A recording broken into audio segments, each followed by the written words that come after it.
I chose my ex-husband in part because he was dean of pledges for a fraternity. Like, that's not a good basis of a relationship. What level? Financial, physical. I had my face split open, but I think people would think I would be the last person that would have gone through that.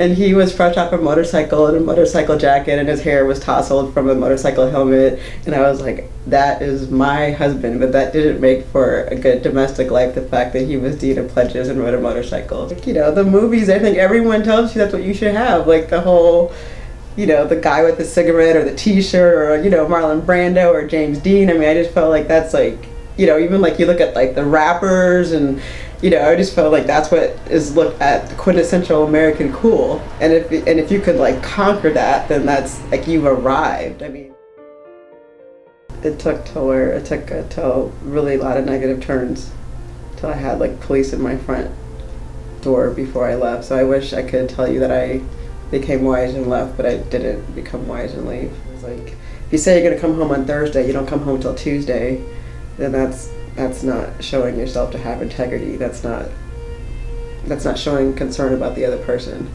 So when your heart's broken, when you had a fall from grace and your heart's broken, then you should listen to that. He did one time where he threw down the refrigerator, he threw the dog, he broke things, but it was at the very end and he didn't mean to throw the object at my face, but it still happened.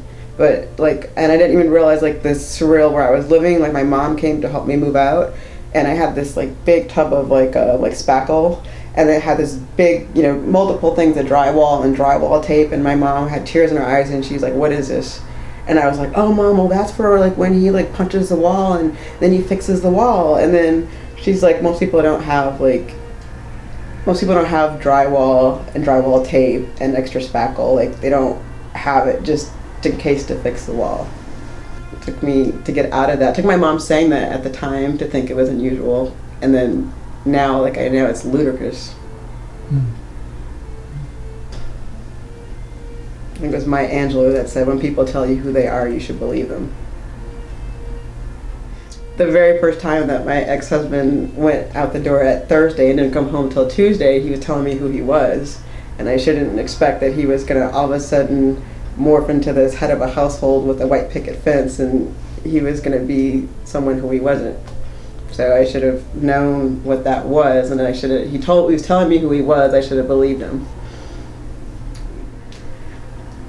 So maybe that's advice when you find yourself in that realm where you're living more in hope than your actual reality, that you should go.